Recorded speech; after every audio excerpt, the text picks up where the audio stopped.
Hello, yes, I'm talking to you.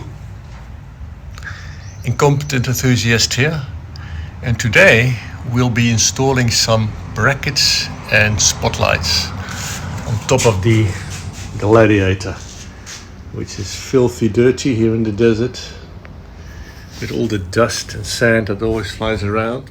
Put some brackets, first of all, on these two positions there. So let's get cracking. So I found these brackets here, some no-name brand made in China.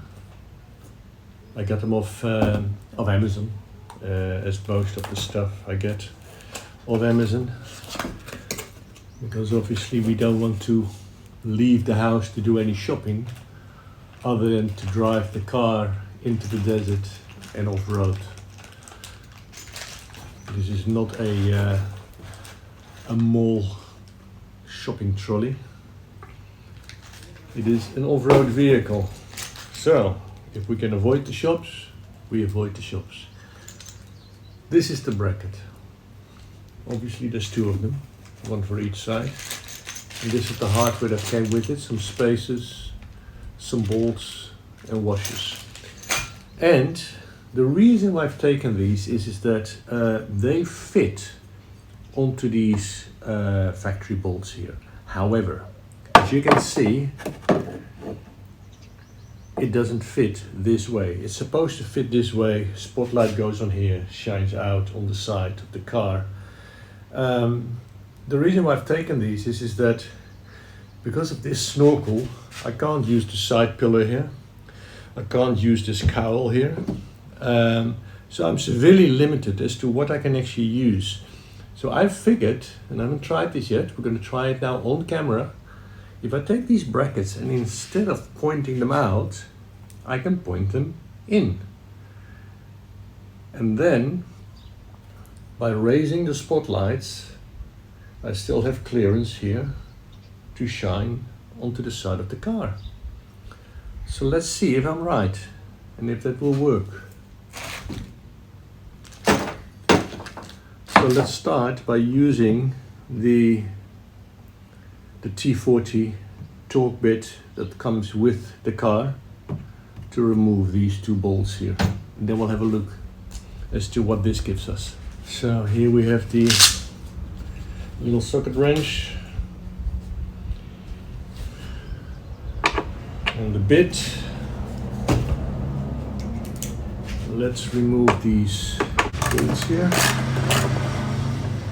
That is simple enough.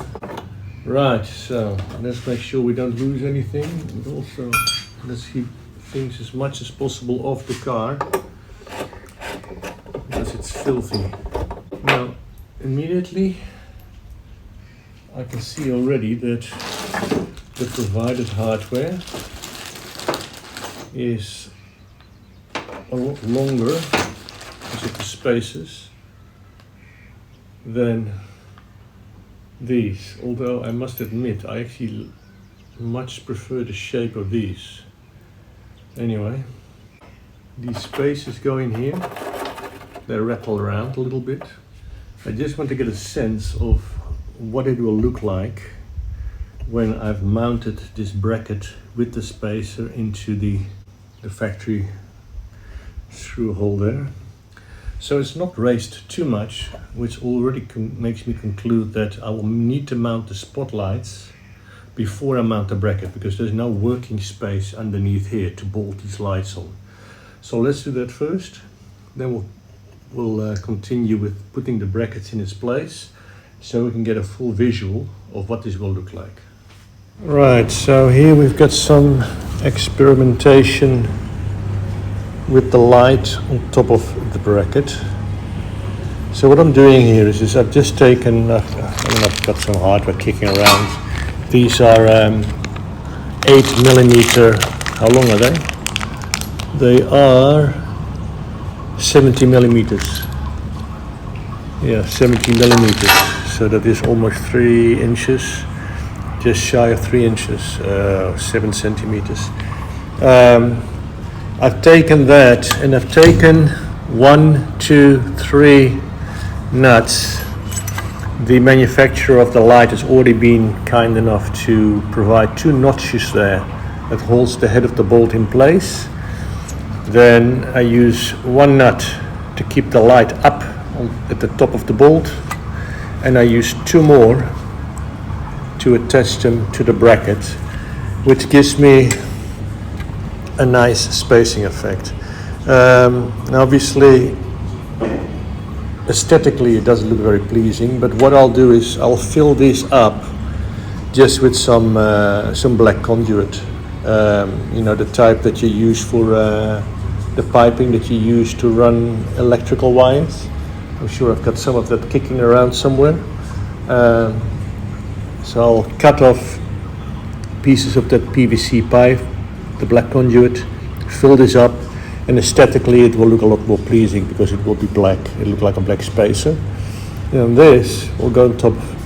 Now the one thing I will say of this Nilight, they have lots of good reviews, but the hardware provided, especially the washers, leave a lot to be desired, to be honest.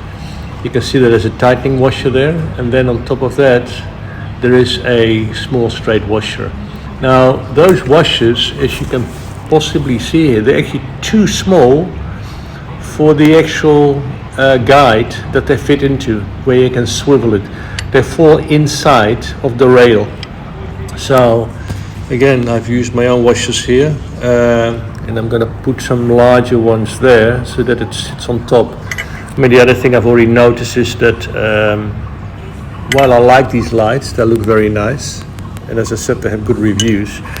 The powder coating is not very strong. I mean, you slide it once and immediately it scratches up there.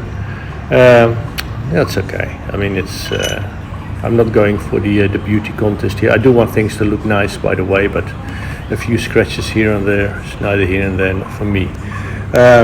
So the hardware leaves a little bit to desired, but for the rest I think it will look nice. So I'm going to finish this up, mount it on the car, and then let's see what it looks like. Now, you may call me a fuddy-duddy, but things like this irritate the living bejesus out of me. Just opening this bracket, you can see that this side here is completely bent inwards. Is it a big deal? No, it's not a big deal. I can bend it out. But the point is that I don't buy second-hand, returned or damaged goods. When I pay for something, new value, I expect to get new stuff in good condition and working order. And not that I have to engage in some DIY, which is actually not part of my DIY, but it is pre-DIY before I can actually do what I want to do, and that is fix the stuff that I've bought. Not good. Anyway, let me just bend this out, and hopefully we can continue from there.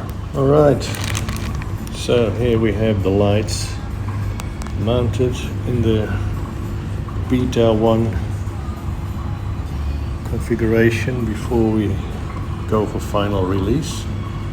So what I'm going to do now is mount them on the hood and see what it actually looks like. We're not even going to worry about cabling yet.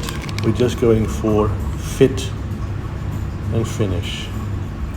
If it looks right, then I will mount them into position. I will tighten up all the nuts and bolts, and I will put some conduit here to make it aesthetically pleasing, and then we go from there and make them functional. So wish me luck. I'm going in.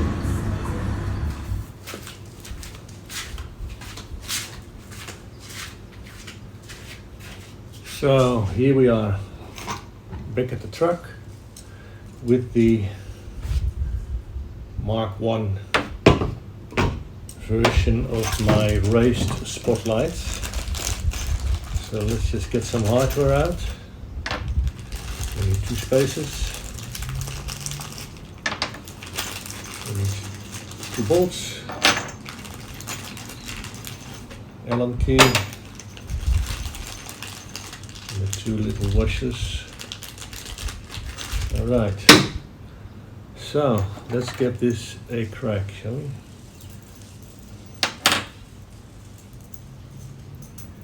So obviously I need to make sure I've got the right one, because the way I've lined them up is to point out, so this one will be pointing that way. So let's put the spaces in place.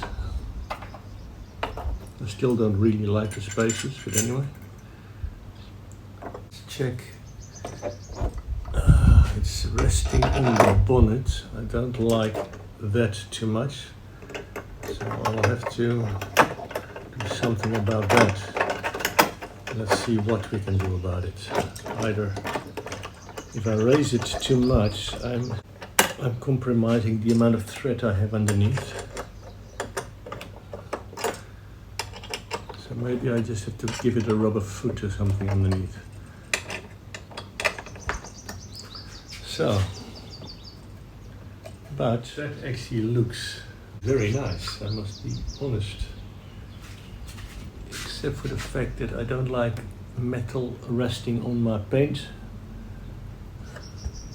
This actually works for me. Now obviously nothing is tightened down yet, and it's just all loose.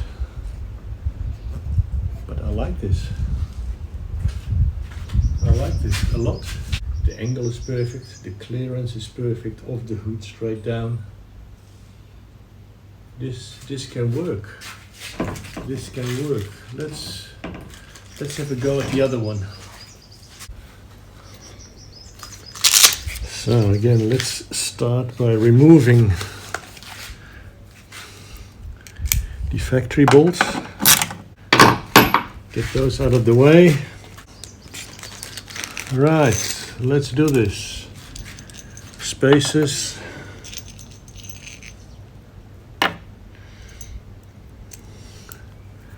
And let's just mount it temporarily for now. Of course, I have to mount this the same way as the other side. My helpers lying here, waiting for me to ask them to jump into action and help me out. Anyway, so now that I'm happy with this setup, I'm going to finalize the configurations by putting some extra protection and cosmetics in place, and then tightening all the nuts and bolts. Now, if your wives are anything like mine, then you will probably recognize this. My wife always asks me, why am I collecting all kinds of junk? And why don't I ever throw anything away? And these are the moments I live for, to prove her wrong. This is not junk. These are little treasures. And why would I have thrown that away? I now have some rubber feet here that I will put underneath these bolts. I will use a step drill by drilling up the hole in that rubber to accommodate the nut to go in like halfway, so that it doesn't damage my paint. So that's not junk. That's brilliant. I'm glad I didn't throw that rubber away. And then here, this is actually some piping I have from my aquarium, but this one is actually nicer. It's a little bit thinner than this one. It's the same dimension as this one. This is from when I pulled some electric cables outside my house, and I bought this conduit. And these little pieces, you know, I don't throw them away, because now I can cut it to size and put it in the middle here, and it will look so much nicer than looking at this shiny bolt there. So let's get to it, and I'll show you the end result in a while. And here we have the first of 2 feet. Here's the one we still need to do. Here's the one I've just done. And literally what I've done is I've just taken a bolt, roughly marked out the size of it with a Sharpie, taken a step drill, drilled it out, on the top level. You don't go all the way through, of course, because that defeats the purpose. Drilled it out to the size that I need, then taken the bolt and actually on the stove heated it up for about a minute and literally with pliers just melted it in there, pushed it in so that the top here was flush with what I wanted for the foot. So now what I have is a foot which is shaped perfectly for my nut. So this will protect my paintwork and will make it sit nicely on the hood as well. So one done, one to go. And here we have a quick shot of the before and after results. Here we just see the bare metal of the nut underneath. The nuts used as spacers on the top there. And then here we see the ring I've adjusted to fit the nut by drilling a hole and melting in the head of the bolt to give it the shape of the nut,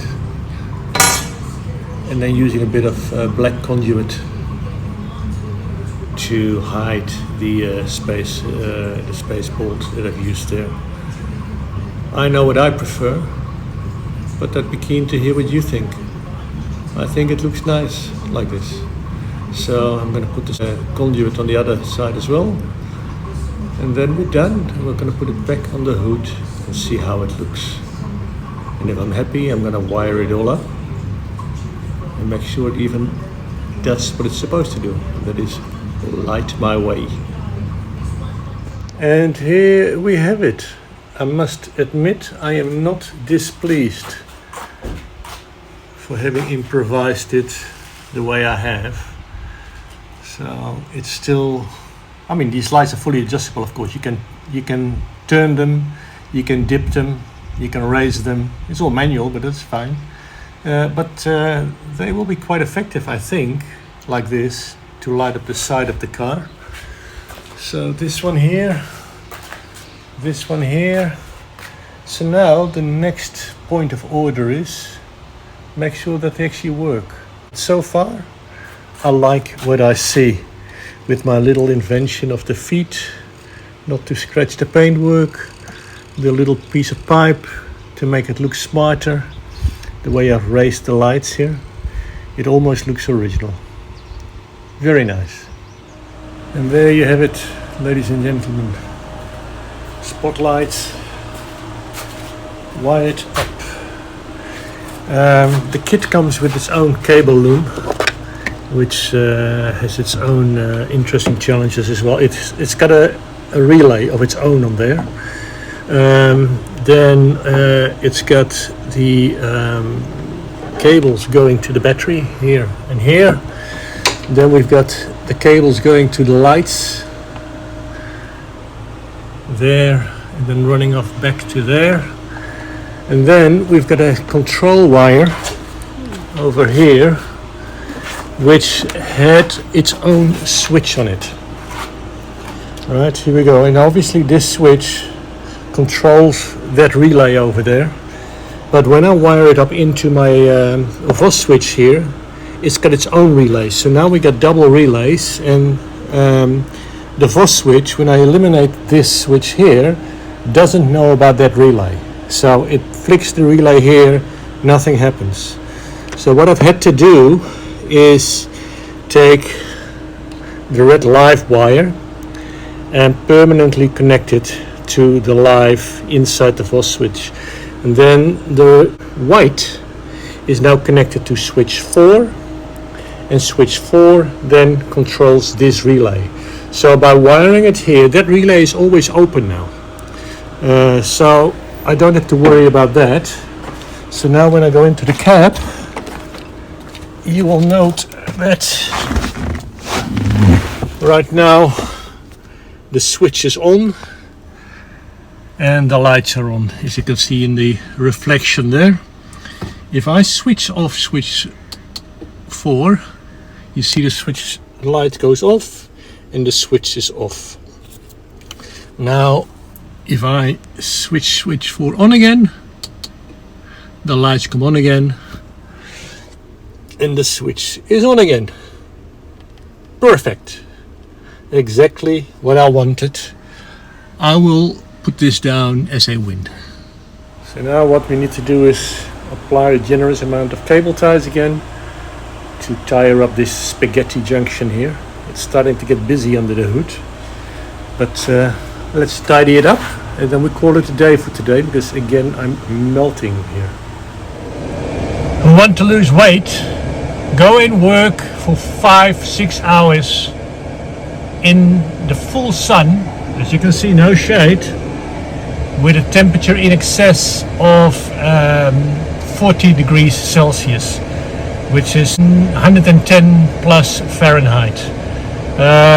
Should you doubt me, let's have a look here on the dash. You see that? 43 degrees outside. So I've lost 4 kilograms in the space of 3 days just doing that, working outside. So it's better than any diet, because when I go in, I will still have a cold beer. Doesn't affect my weight, still lose some. Bonus. Right, now let's have a look at what we have achieved here. By the way, while I was filming this is now my second take, because the phone actually switched off even in the car because of high temperature.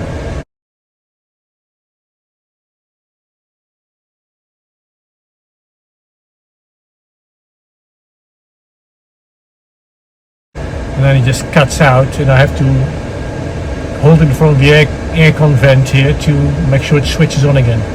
So let's see how far we get now, if it doesn't overheat again.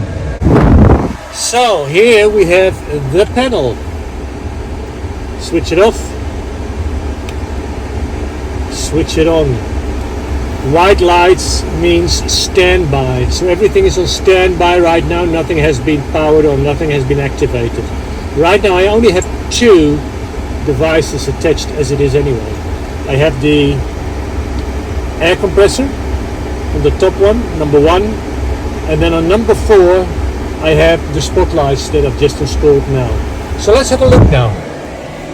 The spotlights, as we can see in the window here, are off. There's no lights to be seen. So now let's switch on number 4. There we go. And presto, there you have it. 2 little lights on the hood. If I switch it off again, there they go off. And there they go on.